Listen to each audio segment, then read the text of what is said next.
Hi guys. So in this lecture, we're going to look at gray code.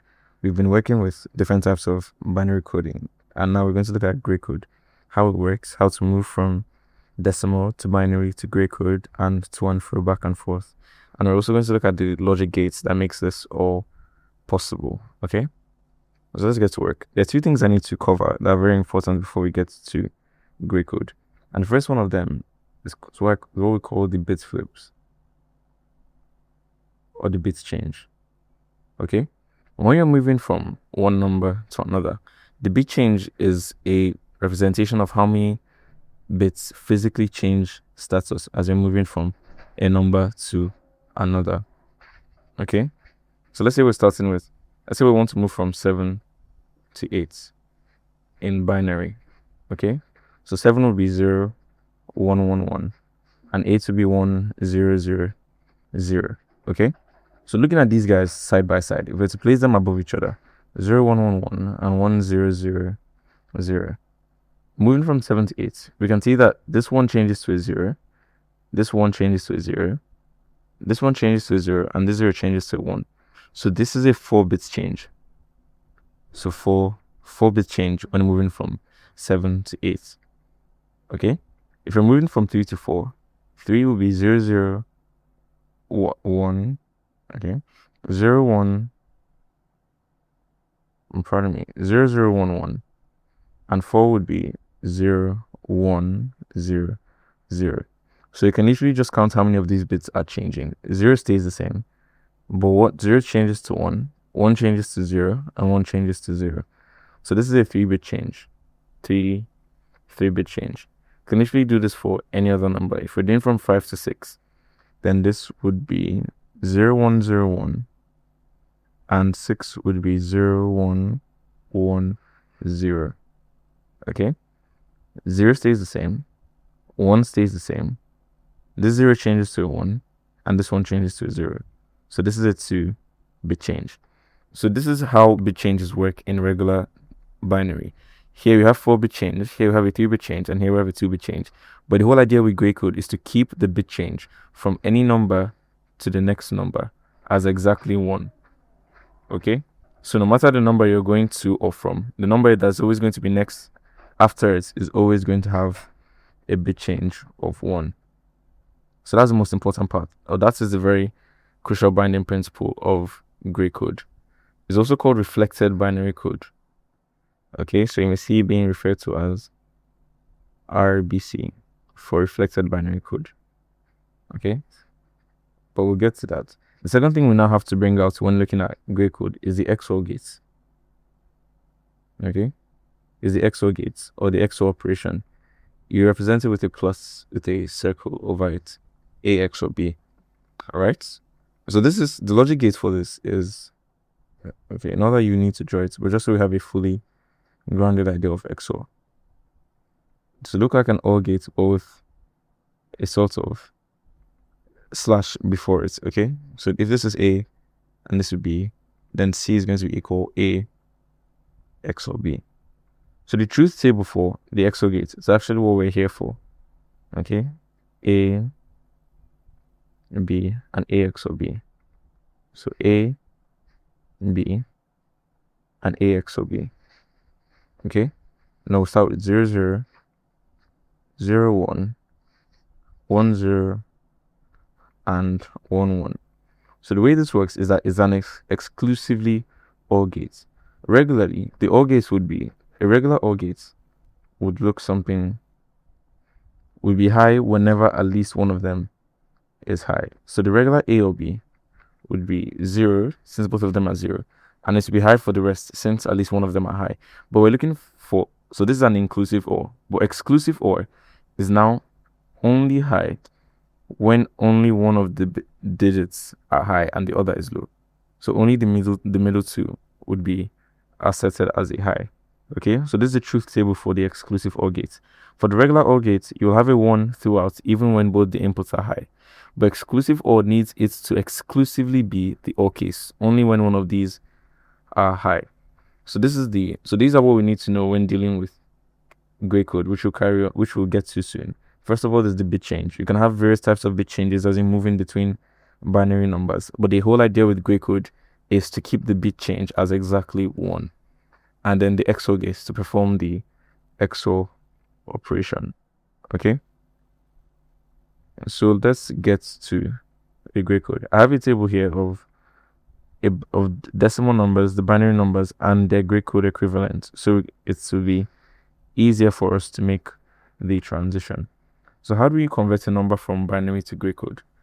If we have the number 0101 in binary, to convert to gray code, the first thing we have to do is to maintain the most significant bits. Okay? So if this is binary and if this is gray, the first bit is always going to be the same. So we keep that as a 0. And then we XOR with the next. So remember, we kept the most significant bits. And then we XOR 0 or 1. If you remember our table of, okay, so 0, 0. If you remember our XOR table, it's going to be very important for us. AB and A XOR B. Right? So 0, 0, 0, 1, 1, 0, and 1, 1. Remember, this is going to be called, this is going to be 0. This is going to be 0, and these two are going to be 1, okay? And then you perform the XOR with the next number. So we maintain the most significant bits, and then we XOR 0 or 0 XOR 1. So check in here, 0 XOR 1 is going to give us 1. So that's going to give us 1. 1 XOR 0 is going to give us 1. And 0 XOR 1 is still going to give us 1. So that's how you convert to gray code. And if you check the table, so 0101 is 5 in decimal, and that's 0111 in gray code. So that's all there is to it. You maintain the most significant bits and you XOR with the bits after. So let's try for 10. If we have the binary number for 10, that's 1010. 1010 in base 2. And we want to convert to gray code. The first bit is always going to stay the same. So 1 is going to come down. And then you move, right? You XOR these two. You XOR with the next number. 1 XOR 0 is going to give me 1. Okay?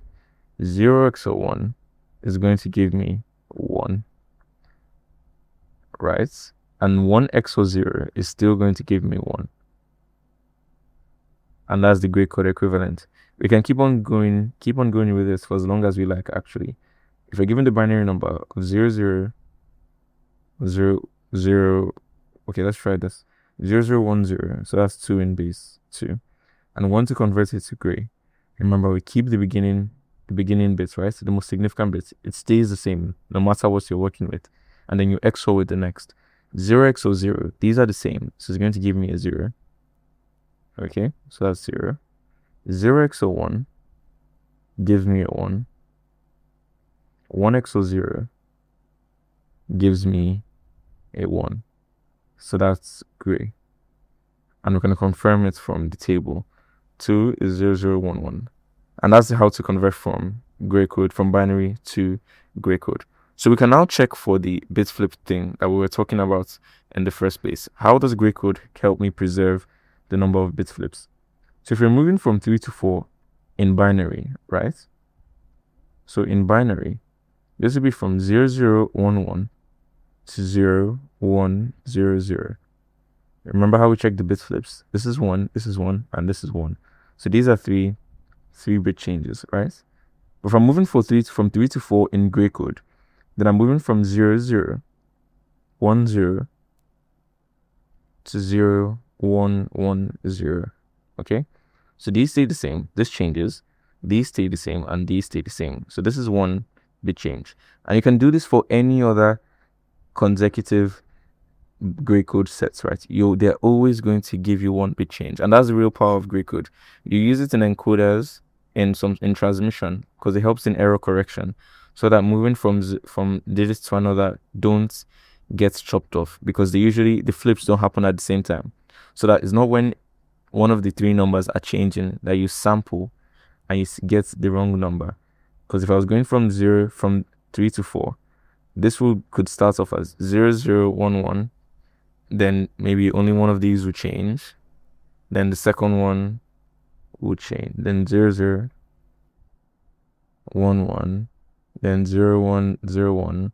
Then 0100. So these are three whole steps that have to happen for 3 to change to a 4 in binary, right? And it's possible for an error to happen in the midst of this. But once I have only one bit change, then it is going to be safe. It's safer working that way. So that's the advantage of gray code. So let's quickly now look at how to convert from a gray code number. So given a number in gray code, how do I find its binary equivalent? And you're still going to use the XOR operation, just that only this time you're going to be working with the new number that you got forming. Okay? So let's say, given the gray code number 0101, okay? How do I change this from gray code to its binary equivalent? As usual, we maintain the most significant bits, so 0 stays the same, right? And now you begin to XOR with the next number. So this is gray, and this is binary. So I kept 0, 0 was maintained, and then I XOR with a 1, right?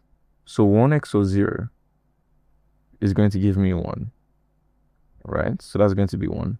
Then I move to the next number. 0 XOR 1 is going to give me a 1, okay? Then I move to the next number. 1 XOR 1 is going to give me a 0. And I can check that with the table. 0101 in gray is going to be 0110 in binary, which is what goes on over here. So you have to you XOR with the new number that you are forming, okay? So you can try this for 1101 in gray code, okay? How do we convert this number from gray code to binary? We maintain the most significant bits, so that's 1, and then we XOR with the next number, with the next digit and the new number. So 1 XOR 1 is going to give me 0, okay? 0 XOR 0 is going to give me 0. 1 XOR 0 is going to give me 1, and we can check, and that is exactly what we have. So that's all there is to working with gray code.